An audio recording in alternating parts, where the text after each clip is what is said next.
Hello and welcome back to my channel. My name's Faye. I'm an independent Stampin' Up demonstrator based in the UK and I've been a paper crafter for around 8 years. This video will show you how to get started with heat embossing. Perhaps you've heard the term heat embossing, but you have no idea what it's about and what the results can look like. If so, then this is the video for you. Firstly, how do I get started with heat embossing? To get started, you're going to need 3 things. Number 1 is a heat gun. Number 2 is an embossing ink pad. The Versamark ink pad is very popular for this. And number 3 is your heat embossing powder. Stampin' Up do trios of powder. You can get silver, gold and bronze in one package. Today I will be using the metallic silver embossing powder. I will also be using a stamp set from the last chance list.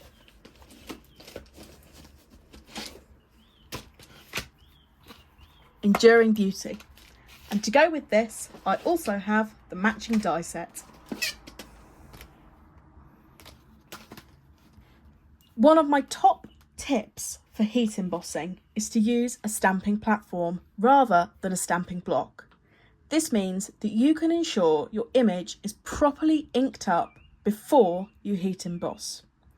Making sure that your embossing ink pad is nice and juicy and not too dry can also help with heat embossing.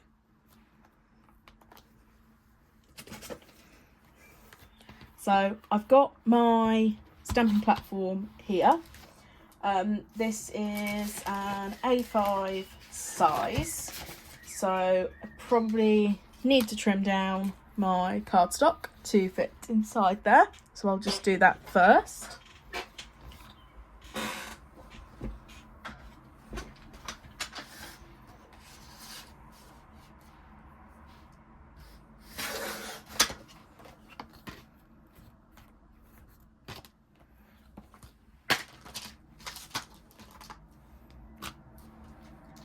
So there is my main stamp from the Enduring Beauty stamp set. And I just want to see if this piece is big enough, which it looks like it is, just about. But to be on the safe side, I think I'm going to use the slightly bigger piece, just in case, because I will be die cutting. Now, this stamp, I've been very bad. I've put it away quite filthy. So I'm just going to give that a clean because I don't want there to be any black ink on there, because that's not going to look very nice showing through the silver. So I absolutely love heat embossing. It's honestly one of my favourite techniques in crafting, and note that I say crafting there, not paper crafting. Crafting in general. I think you can do so much with it. You're not limited to just using it for paper crafting, for card making, for scrapbooking. Some people have done some fantastic things using embossing powder on wood. Obviously you do have to be careful doing that because you're using a heat gun. You don't want to set fire to anything, but it's a really versatile medium and I just find it so satisfying to do. So now I've got a nice clean stamp. I'm going to put my cardstock into my stamping platform, which has magnets to hold it down, and I'm going to line up my stamp set, and then I'm going to pick it up with the platform, and then that will be on that side and my paper's down here. And I've put it down while it was still a bit damp from cleaning it, so obviously that's not ideal, so I'm just going to flip that over. Nobody will ever know. So like I said, there's 3 things that you need: your heat gun, your ink pad, your embossing powder. But something that can also be a great addition is an anti-static bag or some anti-static powder. I have had this for years now. I wasn't convinced about buying it at first. I thought, oh, that's fine, I can do without it. And then I picked this one up and I've used it every time since, and it really does elevate the results. So heat embossing powder works, by sticking to the ink you've put down on your paper. However, it will also stick to static, and it will also stick to any dampness on the paper. Now, that's not necessarily a bad thing. You can do a really neat trick with embossing powder where you use water and it will stick to the water, which can be a lot of fun to create splattered effects. But if you are trying to stamp an intricate image like I'm doing today, then you want to get rid of as much of the static as possible. So you can use one of these or some anti-static powder. You just rub that over the cardstock that you'll be heat embossing onto. I'm then going to make sure to really nicely ink up my stamped image. I want to make sure that I'm adding a lot of ink here, and I also want to make sure that my ink pad is nice and juicy. So I don't want to use an old one. It needs to have a nice amount of ink left in there so that it stamps a nice clean image. But one of the really nice things about using a stamping platform rather than a stamp block is that you can stamp your image multiple times. So embossing powder is embossing ink, Versamark ink is a very sticky pigment ink. Although I say pigment ink, it's a very sticky ink. I'm not sure if it is a pigment ink, because obviously pigment means colour and it doesn't have any colour in it. So it essentially looks as though, now see, that's come out a bit black because I haven't cleaned my stamp very well, but when you stamp it, it will be very limited how much of the image you can see, and I don't think on camera you can see too much of it, and that's because it is a clear ink, but it's very sticky, so it's really good for embossing powder. So I'm just going to put this to the side. I'll work with what I've got. If I was doing a project, so I probably would be going again with this because it doesn't look great, but we'll see how it turns out. So once you've got your image, next thing to do is add your embossing powder. I'm using the silver embossing powder today. I like to use a scrap piece of paper. I folded it in half before I got started. You'll see why in just a moment. So I'm going to add my embossing powder onto my image, and you will see that it's gone from looking like there's no image there to having a beautiful image stamped onto my cardstock. Now, I would say I've only inked this and stamped it once. You can probably see that some of the details are a little bit lacking towards the bottom here. So for the more intricate stamps, it can be worthwhile inking up and stamping a couple of times with a stamping platform to keep it in the same place. But I haven't done that, so we are where we are. I can now fold my paper in half. Don't spill it, but take it over to my jar and tip it in just like that. Now, that is why where a bigger piece of paper would be very handy. What you can do, and what is sometimes very useful with embossing powders, is a paintbrush. So if I had over inked my image, or I had some embossing powder where it didn't belong, then you can go in around the edges with a paintbrush before you heat it, just to tidy up your image and clean it up. In this case, I've managed to get embossing powder all over my glass mat because I spilt it off the paper. Like I say, a bigger piece of scrap paper would help, or what would also help would be the embossing tool set that you can get, where you're essentially pouring your embossing powder into a nice container for when you sprinkle it over your image, and then that's got a little funnel on it which helps you get it back into the jar of embossing powder once done. So yeah, not great, that is it? Not great to do on video. I don't normally do that as well. That's the ironic thing.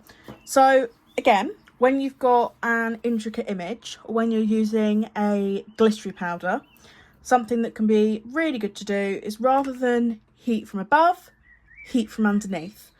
That is because it will stop the powder blowing away before it's melted. So really worthwhile. So I'm going to heat this now, and hopefully you will start to see it change.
So there we are. You will have seen there it's gone from being sort of a dull grey to having a lovely shine to it.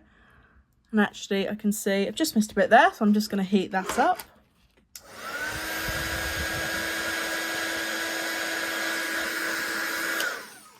Now you can burn embossing powder, you can overheat it.